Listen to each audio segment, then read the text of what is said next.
কেমন আছেন সবাই? আশা করি ভালোই আছেন। আজ আমরা কথা বলবো সম্পর্ক নিয়ে, এর নানা রং আর নানা রূপ নিয়ে। ভাবছেন সব সম্পর্কই বুঝি ভালোবাসার? না, ঠিক তা নয়। আর সব ভালোবাসার শেষে হ্যাপি এন্ডিং লেখা থাকে না। কেউ আসে জীবনটাকে রঙে রঙে ভরিয়ে দিতে, আবার কেউ আসে কেবল পোড়া খাওয়াতে, নতুন কিছু শেখাতে। কেউ হয়তো আপনার পাশেই আছে, কিন্তু মনটা বোঝে না। আবার কেউ দূরে থেকেও এমনভাবে মিশে থাকে যা ভোলা যায় না। কখনো ভেবে দেখেছেন কিছু সম্পর্ক হুট করে শুরু হয় কোনো নাম ছাড়াই, শুধু একটা অদ্ভুত টানের উপর ভর করে? আবার কত চেনা সম্পর্ক সময়ের স্রোতে অচেনা হয়ে যায়। এমনও তো হয় আপনি একজনের সাথে মানসিকভাবে ভীষণভাবে জড়িয়ে আছেন, কিন্তু সে হয়তো শুধু নিজের একাকিত্ব দূর করার জন্যে আপনার সময়টা নিচ্ছে। এই সব কিছুর নামই সম্পর্ক। ভালোবাসা মানে কিন্তু শুধু দুটো মানুষ একসাথে থাকা নয়। ভালোবাসা মানে দায়িত্ব, একে অপরকে বোঝা, সম্মান করা, আর হ্যাঁ, কখনো কখনো নিজের ভালোর জন্য ছেড়ে দিতেও পারা। চলুন আজ আমরা গভীরে গিয়ে দেখি সম্পর্ক আসলে কি, এর কতগুলো ধরন আছে, কোন সম্পর্ক সময়ের সাথে আরও পোক্ত হয়, আর কোনটা নিজের ভারেই ভেঙে টুকরো টুকরো হয়ে যায়। এই ভিডিওটা হয়তো আপনার এতদিনকার অনেক ধারণা বদলে দিবে, আপনার চোখ খুলে দেবে।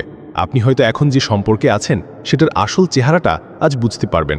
সম্পর্কটার ভবিষ্যৎ কি, এটা আদৌ টিকবে কিনা, এইসব প্রশ্নের উত্তর হয়তো এখানেই খুঁজে পাবেন।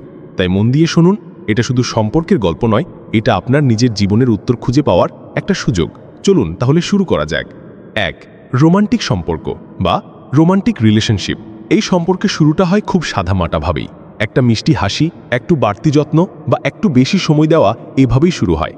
আপনি ভাবতে শুরু করেন এই মানুষটা ছাড়া বুঝি আর চলবে না। শুরুর দিনগুলো একদম স্বপ্নের মতো লাগে, সবকিছুই যেন নতুন, সুন্দর আর রোমাঞ্চকর। সারাদিন ধরে মেসেজ, ফোন কল আর চোখের ইশারায় কথা বলা, একসাথে থাকলেই মনে হয় দুনিয়ার সব চিন্তা গায়েব। কিন্তু স্বপ্নের এই ঘোরটা যখন কাটে, রোমান্সের জায়গাটা দখল করে নেয় কঠিন বাস্তবতা। আপনাদের আলাদা ব্যস্ততা, পরিবারের চাপ, কেরিয়ারের চিন্তা, এই সব কিছুই আস্তে আস্তে সম্পর্কের উপর প্রভাব ফেলতে শুরু করে। তখন শুধু আবেগ দিয়ে আর চলে না। যেখানে একসময় তুমি খেয়েছো এই প্রশ্নটাই ছিল নিখুঁত ভালোবাসা, সেই একই প্রশ্নটাই একসময় বিরক্তির কারণ হয়ে দাঁড়ায়। কেন বারবার এক কথা জিজ্ঞেস করছো? এই পর্যায়ে যদি দুজনের মধ্যে বোঝাপড়া, সম্মান আর খোলাখুলি কথা বলার অভ্যেসটা না থাকে, তবে ছোট ছোট ভুল থেকেই জন্ম নেয় বিরক্তি, অভিমান আর দূরত্ব। এই সম্পর্কের ভবিষ্যৎ কি? একটা রোমান্টিক সম্পর্ককে টিকিয়ে রাখতে হলে শুধু অনুভূতির উপর চললে হয় না, বাস্তব বুদ্ধিও লাগে। ভালোবাসার আসল সৌন্দর্য তো তখনই ফুটে ওঠে যখন তা শুধু একটা অনুভূতি না থেকে একটা দায়িত্ব হয়ে দাঁড়ায়। একজন কষ্ট পেলে অন্যজন তা বোঝার চেষ্টা করে কিনা, একজন ব্যর্থ হলে অন্যজন তার পাশে দাঁড়ায় কিনা, এই ছোট ছোট বিষয়গুলি ঠিক করে দেয় সম্পর্কটা কত দূর যাবে। যখন দুজন একই দিকে তাকিয়ে পথ চলতে চায়, তখনই একটা সম্পর্ক সবচেয়ে নিরাপদ আর গভীর হয়ে ওঠে। আর তা না হলে এই সুন্দর শুরুটাই একদিন কষ্টের স্মৃতি হয়ে থেকে যায়। 2. সিচুয়েশনশিপ বা অনির্দিষ্ট সম্পর্ক। আপনারা কথা বলেন, দেখা করেন, একে অপরকে খুব গভীরভাবে অনুভবও করেন, কিন্তু মনের মধ্যে কোথাও একটা প্রশ্ন খচখচ করতেই থাকে যে আমরা আসলে কি? এই সম্পর্কের কোনো নির্দিষ্ট নাম নেই। এটা ঠিক প্রেমও নয়, আবার বন্ধুত্বও নয়। কোনো সংজ্ঞা নেই, কোনো প্রতিশ্রুতিও নেই, কিন্তু একটা অদ্ভুত টান আছে। সেটা হতে পারে মানসিক, শারীরিক বা শুধুই একাকিত্ব কাটানোর জন্যে। আপনি হয়তো ভাবছেন ওই আপনার সেই স্পেশাল একজন, কিন্তু অপরদিকে সে হয়তো ভাবছে যে বেশ তো চলছে, আবার সম্পর্কের নাম দিয়ে কি হবে? এই সম্পর্কের সবচেয়ে বড় বাস্তবতা হলো অনুভূতির অসমতা। প্রায় দেখা যায় একজন সম্পর্কটা নিয়ে ভীষণ সিরিয়াস আর অন্যজন সবকিছুই হালকাভাবে নিচ্ছে। এর ফলে যার মধ্যে আবেগটা বেশি, দুঃখ, দ্বন্দ্ব আর মানসিক অশান্তিটাও তারই বেশি। তাই নিজের আবেগ নিয়ে ছিনিমিনি খেলতে দেবেন না। চাইলে থাকতে পারেন, কিন্তু সেটা যেন নিজের আত্মসমযোগকে বিসর্জন দিয়ে না হয়। নিজের অনুভূতিকে সম্মান করুন, কারণ ভালোবাসা যদি স্পষ্ট না হয় তাহলে সেটা সম্পর্ক নয়, এটা একটা মানসিক গোলকধাঁধা। 3. বিষাক্ত সম্পর্ক বা টক্সিক রিলেশনশিপ। এই সম্পর্কে প্রেম আছে কিন্তু শান্তি নেই, ভালোবাসা আছে কিন্তু নিরাপত্তা নেই। আপনি পাশে থাকলে সে আপনাকে দূরে ঠেলে দেয়, আবার যেই আপনি সরে যেতে চান অমনি আপনাকে আঁকড়ে ধরে। আপনার হাসি, আপনার সাফল্য, আপনার স্বাধীনতা, সবকিছুতেই সে এক ধরনের অস্বস্তি বোধ করে। সে চায় আপনি কেবল তার নিয়ন্ত্রণে থাকুন, তার কথা মতো চলুন, তার শর্তে বাঁচুন। এটা ভালোবাসা নয়, এটা এক ধরনের বন্ধিত্ব। এই সম্পর্কের বাস্তবতা হলো, টক্সিক সম্পর্কের সবচেয়ে ভয়ঙ্কর দিকটা হলো আপনি প্রথমে বুঝতেই পারবেন না যে আপনি একটা টক্সিক চক্রে ফেসে গেছেন। প্রথমে হয়তো ভাববেন যে ও আমাকে ভালোবাসে বলেই তো এত খেয়াল রাখে, আমার ভালোর জন্যই তো বারণ করে। কিন্তু ধীরে ধীরে সবকিছু বদলাতে শুরু করে। শুরু হয় ম্যানিপুলেশন, কথায় কথায় আপনাকে অপরাধী বানিয়ে দেওয়া, গিল্ট ট্রিপিং, কথা বলা বন্ধ করে দেওয়া, সাইলেন্ট ট্রিটমেন্ট, ইমোশনাল ব্ল্যাকমেল, সবকিছুর জন্যই আপনাকেই দায়ী করা, আর আপনার অনুভূতিকে তুমি বেশি ভাবছো বলে উড়িয়ে দেওয়া। এই সবকিছুর ফলে একসময় আপনার আত্মবিশ্বাস পুরোপুরি ভেঙে যায়। আপনি নিজের উপরই সন্দেহ করতে শুরু করেন, ভাবেন সমস্যাটা হয়তো আমারই মধ্যে, আর ঠিক তখনই আপনি ভেতর থেকে শেষ হয়ে যেতে থাকেন। তাহলে এই সম্পর্কের ভবিষ্যৎটা কি? একটাই, মানসিক অবসাদ বা ইমোশনাল এক্সশন, আর নিজের মধ্যে নিজেকে হারিয়ে ফেলা। আপনি যতই সময় দেন যতই নিজেকে বদলানোর চেষ্টা করেন, দিন শেষে বুঝবেন আপনি শুধু দিয়েই যাচ্ছেন, আর সে নির্দয়ভাবে নিয়েই যাচ্ছে।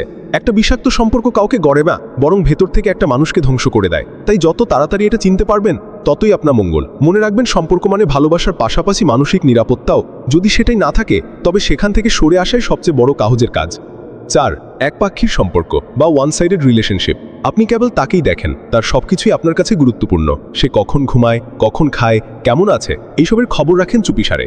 আপনার পাঠানো প্রত্যেকটা মেসেজে লুকিয়ে থাকে একটা আশা যে আজ হয়তো সে একটু সময় দেবে, বা আজ হয়তো বলবে তুমি আছো বলেই ভালো আছি। কিন্তু না, সে শুধু নিজের গল্প বলে যায়। আপনার অনুভূতির কোনো মূল্যই যেন তার কাছে নেই। আপনি তার জন্য সবকিছু করেন, আর সে হয়তো আপনার অস্তিত্বটাই টের পায় না।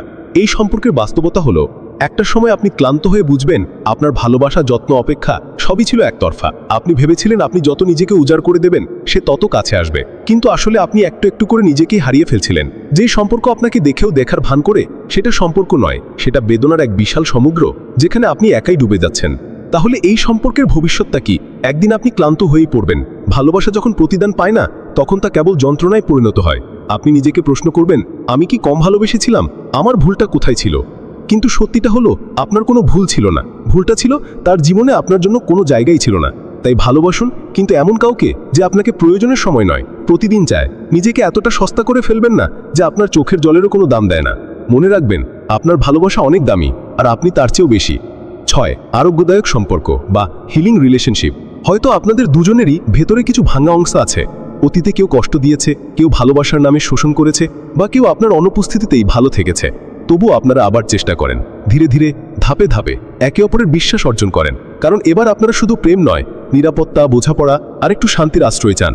এখানে আপনারা একে অপরের ভেতরের ক্ষতগুলো দেখতে পান, একে অপরের দুঃখ বোঝেন, চোখের দিকে তাকিয়ে বুঝে যান জীবনে কতটা ঝড় সহ্য করে এসেছেন। কোনো দাবি নেই, কোনো তাড়াহুড়ো নেই, শুধু আছে ধৈর্য আর আমি পাশে আছি বলার স্পষ্টতা। কোনো কথা না বলেও চুপচাপ পাশে বসে থাকা যায়, কারণ আপনারা জানেন সব অনুভূতির উত্তর কথাই হয় না, অনুভব করলেই চলে। পরিণত ভালোবাসা মানে একে অপরকে বদলানোর চেষ্টা না করে যেমন আছে সেভাবেই গ্রহণ করা। এই সম্পর্কের বাস্তবতা হলো, পুরনো ক্ষতগুলো মাঝে মাঝে মাথাচাড়া দিয়ে ওঠে। পুরনো সম্পর্কের ভয় ফিরে আসে, বা একটু দেরিতে মেসেজের রিপ্লাই পেলেও মনে হয় সেও কি চলে যাবে। কিন্তু পারস্পরিক সমঝোতা, খোলাখুলি আলোচনা আর ধৈর্য থাকলে এই সম্পর্কটা একটা নিরাপদ আশ্রয় হয়ে ওঠে। এর ভবিষ্যৎটা কি? যদি দুজনের সেরে ওঠার যাত্রাটা একই তালে চলে, তাহলে এই সম্পর্কটা জীবনের সবচেয়ে শান্তিপূর্ণ অধ্যায় হয়ে উঠতে পারে। এখানে কেউ কাউকে বদলাতে চায় না, বরং গ্রহণ করে। এই সম্পর্ক হলো সেই জায়গা যেখানে কেউ আপনার অতীত নিয়ে বিচার করে না, বরং পাশে বসে বলে, তোমার গল্পটা আমি শুনতে চাই। এখানে দুটো ভাঙা হরিদ আবার একসাথে বাঁচতে শেখে, ভালোবাসতে শেখে, আর নতুন করে বিশ্বাস করতে শেখে। এমন মানুষ জীবনে খুব কমই আসে, যদি পেয়ে যান তাকে ধরে রাখুন। 7. লেনদেন ভিত্তিক সম্পর্ক বা ট্রানজেকশনাল রিলেশনশিপ। এই সম্পর্কের শুরুতে হয়তো প্রেমের মুখোশ থাকে, কিন্তু ভেতরে ভেতরে সবকিছুই চলে হিসেব কষে। কে কি দিচ্ছে, কার কাছ থেকে কি লাভ হচ্ছে, কার সামাজিক অবস্থান কতটা উন্নত হবে, এইসব প্রশ্নের ভিত্তিতেই সম্পর্কটা টিকে থাকে। এটা ভালোবাসা নয়, এটা সময়ের বিনিময়ে সুবিধা, অনুভূতির বদলে সুযোগ। আপনি হয়তো ভেবেছেন সে আপনাকে ভালোবাসে, কিন্তু সে হয়তো ভেবেছে আপনি তার দরকারি জিনিসটা ঠিকঠাক দিচ্ছেন। তো এই সম্পর্কের বাস্তবতা হলো, বাইরে থেকে সম্পর্কটা দেখতে বেশ গোছানো মনে হতে পারে। একসাথে ঘুরতে যাওয়া, ছবি তোলা, সোশ্যাল মিডিয়ায় ভালোবাসার পোস্ট সবই থাকে, কিন্তু এর ভেতরের আবেগটা কৃত্রিম। জোর করে তৈরি করা হাসি, মুখস্থ বলা ভালোবাসার কথা, আর একটা অদৃশ্য ভয় যে এই সুবিধাটা যদি একদিন না থাকে, ভালোবাসা যখন চাহিদার তালিকায় পরিণত হয়, তখন সেটা আর সম্পর্ক থাকে না, হয়ে যায় লেনদেন। তাহলে এর ভবিষ্যৎটা কি? একসময় লেনদেন শেষ হয়ে যায়, কারণ উপকার ফুরিয়ে গেলে প্রয়োজনে শেষ হয়ে যায়। যাকে আপনি এতদিন ভালোবাসা ভেবেছিলেন, সে একদিন খুব স্বাভাবিকভাবেই বলে দেয়, তোমাকে আর আমার দরকার নেই। তখন আপনি বোঝেন আপনি সত্যি চৌকে চেয়েছিলেন, আর সে চেয়েছিল কেবল আপনার দেওয়া কিছু জিনিস। এই সম্পর্কের শেষ ঠিকানা একটাই, খালি হাতে ফেরা, আর বোকার মতো বিশ্বাস হারিয়ে নিজেকে প্রশ্ন করা, আমি কি এতটা সত্যি হয়ে কি ভুল করলাম? মনে রাখবেন, কেউ যদি কেবল আপনার দেওয়া সুবিধাগুলোকে ভালোবাসে, তবে সে আপনাকে নয়, আপনার চারপাশের আলোটাকে চায়। আপনার আসল মূল্য সেই বোঝে যে কিছু না পেয়েও আপনার পাশে থাকে। 7. পরিণত ভালোবাসা বা ম্যাচিউর লাভ রিলেশনশিপ। এটা কেবল আই লাভ ইউ বলা নয়, এটা হলো আমি তোমার কষ্টটা বুঝি, আমি তোমার পাশে আছি, আমি তোমাকে সম্মান করি। এটা সেই সম্পর্ক যেখানে ভালোবাসার ভাষা শব্দে নয়, বরং কাজে প্রকাশ পায়। আপনি ক্লান্ত হয়ে ফিরলে সে জোর করে কথা বলার চেষ্টা করে না, আপনার মন খারাপ দেখলে চুপচাপ পাশে বসে থাকে, কারণ সে জানে সব অনুভূতির উত্তর কথাই হয় না, অনুভব করলেই চলে। পরিণত ভালোবাসা মানে একে অপরকে বদলানোর চেষ্টা না করে বরং গ্রহণ করতে শেখা। এই সম্পর্কের বাস্তবতা হলো, এই সম্পর্কটা হুট করে তৈরি হয় না, এর পেছনে থাকে অনেকটা সময়, চেষ্টা, আর বারবার না ভেঙে পড়ে একে অপরকে গড়ে তোলার ইচ্ছা। এখানে ছোটখাটো ঝগড়া হয়, ভুল বোঝাবুঝিও হয়, কিন্তু দুজনেই জানে ছেড়ে দেওয়ার চেয়ে বুঝে নেওয়াটা অনেক বেশি জরুরি। বিশ্বাস তৈরি হয় অভিজ্ঞতার উপর, আর ভালোবাসা তৈরি হয় নিজের সীমাবদ্ধতাগুলোকে স্বীকার করার মধ্যে দিয়ে। তাহলে এর ভবিষ্যৎটা কি? এই সম্পর্ক ঝড় সামলাতে জানে, জীবনের কঠিন সময়েও কেউ কাউকে ছেড়ে যায় না। পরিণত সম্পর্ক মানে এমন দুজন মানুষ যারা একে অপরকে ভালোবাসে কিন্তু আটকে রাখে না, স্বাধীনতা দেয়, সম্মান দেয় আর নিরাপদ অনুভব করায়। এটাই সত্যিকারের ভালোবাসা, যেখানে দুটো ভাঙা হরিদ আবার একসাথে বাঁচতে শেখে। আপনার সম্পর্কটা কোন ধরনের, কমেন্টে জানাতে ভুলবেন না। বেঁচে থাকুক সুস্থ ভালোবাসা, টিকে থাকুক সুন্দর সম্পর্কগুলো।